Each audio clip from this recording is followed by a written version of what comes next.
मेरे प्यारे दोस्तों, आज हम आपके समक्ष 12th क्लास के विद्यार्थियों के लिए एक नया वीडियो लेके आया हूँ। तो सबसे पहले इस वीडियो में आप ये समझ लीजिए कि कौन कौन से चैप्टर इस साल 2026 के लिए इम्पॉर्टेंट हैं और उसी के क्वेश्चन आंसर आप तैयार करेंगे तो आपको बहुत अच्छे मार्क्स मिलेंगे। इसलिए आपको पहले चैप्टर्स का ज्ञान होना चाहिए, कौन कौन से चैप्टर्स हैं जो कि बहुत इम्पॉर्टेंट है। देखिए, पहला है विद्युत आवेश एवं क्षेत्र। ये इसका पहला चैप्टर है। और उसके बाद दूसरा जो चैप्टर है वो देखिए, ये पहला हो गया। दूसरा विकास का प्रमेय, तीसरा वैद्युत विभव और धारिता, चौथा विद्युत धारा एवं प्रतिरोध, फिर पांचवा है चुंबकीय प्रभाव एवं विद्युत चुंबकीय प्रेरण, और फिर छठवां है विद्युत चुंबकीय तरंगे, प्रकाशिकी, और लास्ट में आठवां क्वेश्चन आधुनिक भौतिकी। तो ये जो चैप्टर्स हैं वो बहुत इम्पॉर्टेंट चैप्टर्स हैं। इनसे क्वेश्चन जो है आएंगे, और वो भी कितने नंबर के, 1 या 2 नंबर के क्वेश्चन पहले हम तैयार करेंगे। क्योंकि किसी भी चीज़ को या किसी भी चैप्टर को तैयार करने के लिए पहले कम नंबर के क्वेश्चंस को तैयार करते हैं। और ये एक सीरीज है जो कि हम आपको लगातार देते जाएंगे और उसका आप क्वेश्चन तैयार कर लेंगे तो निश्चित रूप से आप सफल हो जाएंगे। तो चलिए शुरू करते हैं इस सीरीज की। पहले 20 क्वेश्चन की शुरुआत हम करते हैं। तो देखिए, पहला जो है क्वेश्चन है, आवेश के 2 प्रकार कौन से हैं। आवेश के 2 प्रकार आपके कौन से हैं जो कि जो आपके बोर्ड के एग्ज़ाम में पूछे जाएंगे। तो देखिए, आवेश के कौन 2 प्रकार हैं। आप जानते हैं, एक पॉजिटिव होता है और दूसरा जो होता है नेगेटिव होता है। ये आवेश के 2 प्रकार हैं। तो आवेश के 2 प्रकार कौन कौन से, एक पॉजिटिव और एक नेगेटिव, ये 2 प्रकार हैं। फिर इसी तरह से कूलाम के नियम की परिभाषा की दीजिए। तो परिभाषा कैसे परिभाषित करेंगे, 2 बिंदु आवेशों के बीच आकर्षण या प्रतिकर्षण बल उनके गुणनफल के समानुपाती तथा उनके बीच की दूरी के व्युत्क्रमानुपाती। तो देखिए, F is directly proportional to Q1 Q2 और दूसरा F is inversely proportional to 1/r²। तो ये आपको ये दोनों फार्मूलों को मिला दीजिए तो आपको नया फार्मूला मिल जाएगा। वो कौन सा फार्मूला मिलेगा, वो कूलाम का नियम मिलेगा। और इस कूलाम के नियम को सबसे पहले तो ज़रूरी है कि आप इसको याद कर लीजिए। इसका जो है सबसे ये चैप्टर्स के जो क्वेश्चन है उसको आपके बार बार पढ़ने से याद हो जाएगा। तो देखिए, इसको हम फिर से अच्छी तरह से लिख दे रहे हैं कि क्या होता है। देखिए, कूलाम के नियम का formula F is equal to constant K Q1 Q2 by r², जो कि K कांस्टेंट है और इसकी वैल्यू जो होती है 1/4 पाई एप्सिलॉन 0 होती है। तो ये कूलाम का फार्मूला हो गया। और परिभाषा क्या होगी, 2 बिंदु आवेशों के बीच आकर्षण या विकर्षण का बल उनके गुणनफल के समानुपाती हो, तो उनके आवेश के गुणनफल के समानुपाती होता है और उनके बीच की दूरी के व्युत्क्रमानुपाती। और ये पूरी कांस्टेंट वैल्यू है जिसको कहते हैं 4 पाई एप्सिलॉन 0। चलिए, तीसरा क्वेश्चन हम देखते हैं। तीसरे क्वेश्चन में देखिए, ये सब क्वेश्चन इसलिए इम्पॉर्टेंट हैं क्योंकि ये क्वेश्चन बार बार आते रहते हैं और इसमें आप बार बार जब पढ़ेंगे तो एकदम याद है। तो कूलाम के नियम नियतांक, कूलाम नियतांक जो ही हमने बताया, तो उसके की वैल्यू क्या होती है। SI पद्धति में K की वैल्यू जो constant, this is equal to 1/4 pi epsilon 0, इसकी वैल्यू जो होती है कितनी होती है, 9 × 10⁻⁴ 9 newton metre square coulomb to the power -2। ये है। एक कूलाम आवेश की परिभाषा दीजिए। अगला क्वेश्चन है, एक कूलाम, देखिए एक कूलाम आवेश का परिभाषा क्या है। तो देखिए, यदि निर्वात में 1 मीटर की दूरी पर दो समान आवेश के बीच का बल 9 × 10⁹ हो तो प्रत्येक आवेश 1 कूलाम कहलाता है। देखिए इसी फार्मूले से F इज इक्वल टू, अभी आप देखे हैं कि F इज इक्वल टू क्या होता है, कांस्टेंट के Q1 Q2 बाई R²।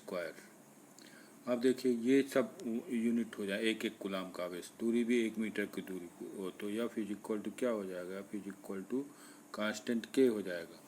और K की वैल्यू कितनी होती है, 9 × 10⁹ तो इस तरह से आपको ये मिल जाएगा। तो क्या लिखेंगे, यदि निर्वात में, ध्यान रखिए, निर्वात में 1 मीटर की दूरी पर रखे दो समान आवेशों के बीच कितना बल लगेगा, 9 × 10⁹ न्यूटन। तो प्रत्येक आवेश 1 कूलाम कहलाता। तो प्रत्येक आवेश क्या कहलाएगा, 1 कूलाम कहलाएगा। अगर इन दोनों आवेशों के बीच में कितना बल लगे, 9 × 10⁹ लगे तो ये 1 कूलाम आवेश कहलाएगा। तो 1 कूलाम की परिभाषा है, ध्यान रखिए, 1 कूलाम की परिभाषा है। तीसरा अगला क्वेश्चन देखिए, वैद्युत क्षेत्र की परिभाषा लिखिए। वैद्युत क्षेत्र को किससे प्रदर्शित करते हैं, ई से दिखाते हैं। तो किसी बिंदु पर एकात्मक धन आवेश पर लगने वाला बल इस बिंदु का विद्युत क्षेत्र कहलाता है। देखिए E is equal to F/Q होता है। और यहाँ पर अगर हम Q की वैल्यू क्या करें, Q इज इक्वल टू 1 कर दें तो E की वैल्यू क्या हो जाएगी, this is equal to F हो जाएगा। दोनों वेक्टर राशि है, ध्यान रखिए, बल भी होती है वेक्टर राशि और वैद्युत क्षेत्र की तीव्रता भी वेक्टर राशि है। तो अगर एक कूलाम पर, एक कूलाम या एकात्मक धनात्मक आवेश पर लगने वाले बल को हम लोग कहते हैं वैद्युत क्षेत्र, वहाँ पर वैद्युत क्षेत्र न कहलाता। अगर एक कूलाम पर जितना बल लगेगा उसको वैद्युत क्षेत्र कहेंगे। चलिए, वैद्युत क्षेत्र की इकाई अब क्या होगी, इसी से आप देखिए F का क्या होगा मान, F का Newton by coulomb.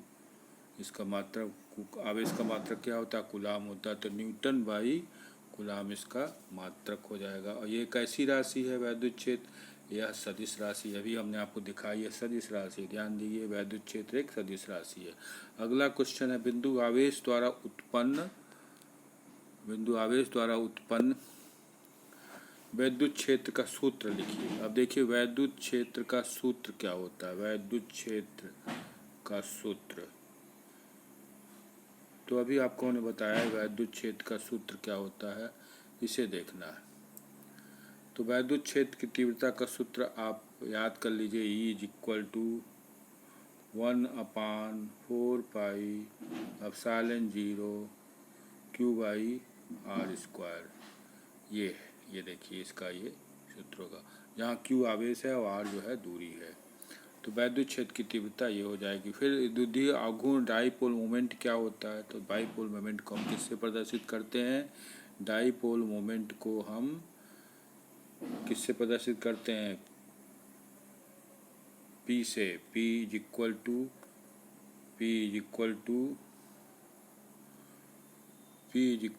Q upon, देखिए P is equal to Q × 2A। 2A क्या है, Q तो आवेश हो गया, 2A आवेशों के बीच की दूरी है। दो आवेश जैसे यहाँ रखे हुए, इनके बीच की दूरी अगर 2A है, दो आवेश, एक प्लस होना चाहिए और एक क्या होना चाहिए, माइनस होना चाहिए, तभी द्विध्रुव होगा। तो एक प्लस और एक माइनस Q आवेशों के बीच जो आघूर्ण होगा वो Q × 2A होगा। द्विध्रुव आघूर्ण की इकाई क्या है, इकाई आप जानते हैं कूलाम × मीटर होती है। कूलाम ये हो गया और मीटर, दोनों के बीच की दूरी को मीटर में नापेंगे तो इस तरह से इसकी इकाई क्या हो जाएगी, कूलाम × मीटर हो जाएगी। तो ये सब क्वेश्चन बड़े इम्पॉर्टेंट क्वेश्चन हैं और इसको देखिए बार बार, इसलिए हम इसको दोहराते जाते हैं क्योंकि आपके दिमाग में बैठ जाए। तो देखिए वैद्युत द्विध्रुव की इकाई आपको मालूम हो, वैद्युत द्विध्रुव क्या होता है ये मालूम हो गया।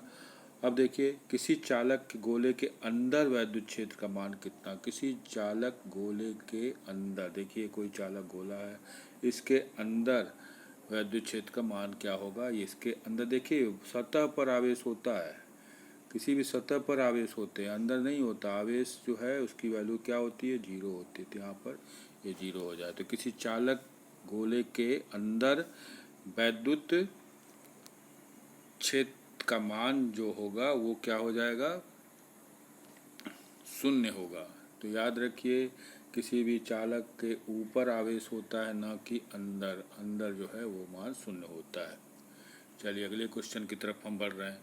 देखिए अध्यारोपण सिद्धांत क्या होता है, कि बहुत इंपॉर्टेंट क्वेश्चन। अध्यारोपण का सिद्धांत क्या है, देखिए किसी बिंदु पर कुल वैद्युत क्षेत्र सभी आवेशों द्वारा उत्पन्न क्षेत्रों के सदिश योग के बराबर होता है। यही इसका आंसर है। किसी बिंदु पर कुल विद्युत क्षेत्र सभी आवेशों के द्वारा उत्पन्न क्षेत्रों के सदिश योग के बराबर होता है।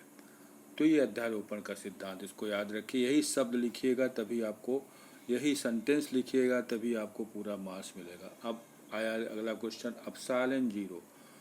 तो एप्सिलॉन नॉट, जिसको हम निर्वात की शून्य विद्युत नियतांक कहते हैं, ये कांस्टेंट है। तो इसकी वैल्यू क्या होती है, एप्सिलॉन की वैल्यू, एप्सिलॉन नॉट की वैल्यू देखिए 8 पॉइंट, ये दिया हुआ है 8.85 into 10⁻⁻12 coulomb square by newton metre square. ये वैल्यू याद रखिए। देखिए उस समय याद नहीं रहेगा तो आप सोचते रह जाएंगे, ये सब चीज़ें याद होनी चाहिए। तो कूलम, देखिए निर्वात की वैद्युतशीलता जिसको एप्सिलॉन नॉट कहते हैं, इसकी वैल्यू क्या होती है, 8.85 इंटू 10⁻⁻12, ये हो गया।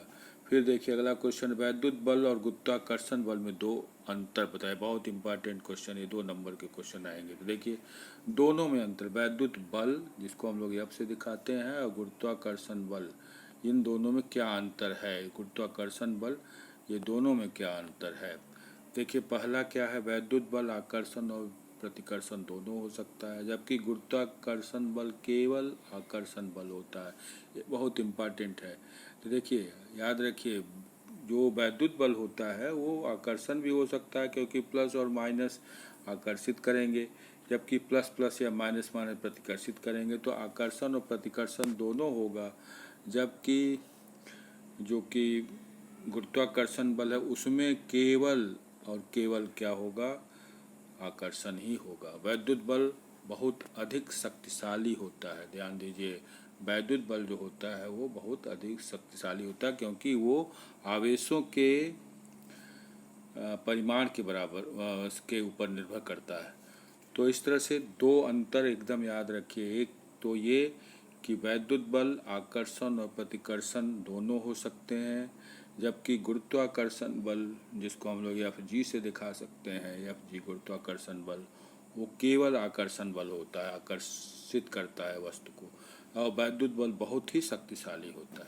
चलिए नेक्स्ट क्वेश्चन में वैद्युत क्षेत्र रेखाएं क्या दर्शाती हैं। वैद्युत क्षेत्र रेखाएं, जैसे देखिए वैद्युत क्षेत्र रेखाएं ऐसे चलती हैं, इस तरह से किसी भी क्षेत्र से ऐसे गुजर रही हैं, तो वैद्युत क्षेत्र की रेखाएं क्या होती हैं उसको देखना है। तो वैद्युत क्षेत्र की रेखाएं एकात्मक धारावाहिक को रखने पर उसकी दिशा को बताते हैं। अगला क्वेश्चन है, वैद्युत बल रेखाएं सभी कभी आपस में नहीं काटती हैं, क्योंकि किसी बिंदु पर वैद्युत क्षेत्र की केवल एक ही दिशा हो सकती है, और वैद्युत बल ऋण बल होता है। तो सही में वास्तव में ये ऋण बल होता है। चलिए अगला क्वेश्चन देखिए। अगले क्वेश्चन में देखिए सबसे इम्पॉर्टेंट है ये, वैद्युत क्षेत्र रेखाएं कभी आपस में कभी नहीं काटती, याद रखिए। वैद्युत बल ऋण बल होता है, ये भी बता दिया हमने। फिर किसी द्विध्रुव के यदि समांतर वैद्युत क्षेत्र रखा जाए तो उस पर बल क्या लगेगा। देखिए शून्य बल लगेगा, लेकिन आघूर्ण क्या होगा, और उस पर आघूर्ण लगेगा।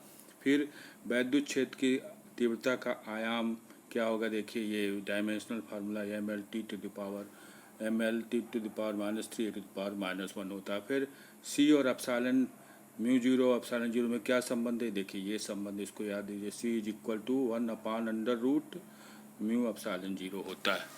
तो प्यारे बच्चों, इस तरह से, अच्छा, इस तरह से आपको ये वीडियो कैसा लगा, इसको हम, अच्छा ठीक ठीक, आप इसको ध्यान से देख लीजिएगा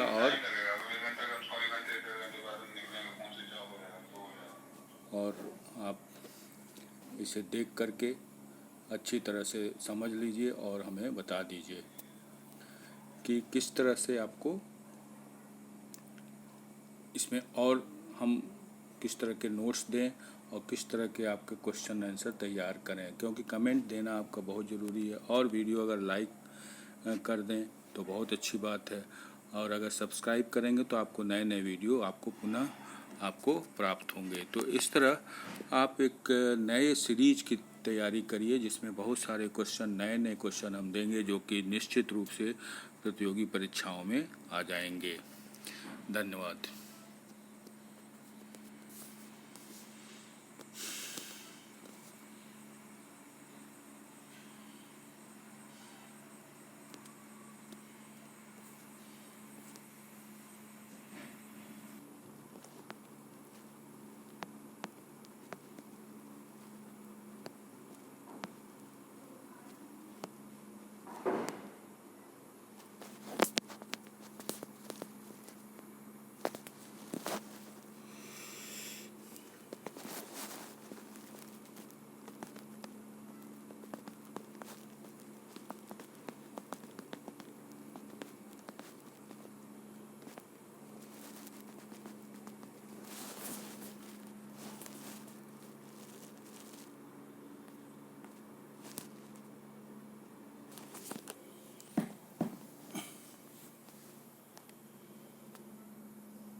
हेलो। हाँ मिट्टू, वो गौतम पाल बार बार 2 3 बार 4 बार फ़ोन कर चुका हो, समझे ना। हम उसको बोले हैं कि भाई अभी लड़का है नहीं, कल ही कर पाएगा। तो कह रहा अरे बाबूजी हमको रोज देना होता है ना, अब 2 टाली। हाँ कह रहा बाबूजी हमको, तो हम कहे कि भाई तुमको थोड़ा सा सब्र करना। हाँ ठीक है, ठीक। हाँ ठीक है, बोले हैं उसे।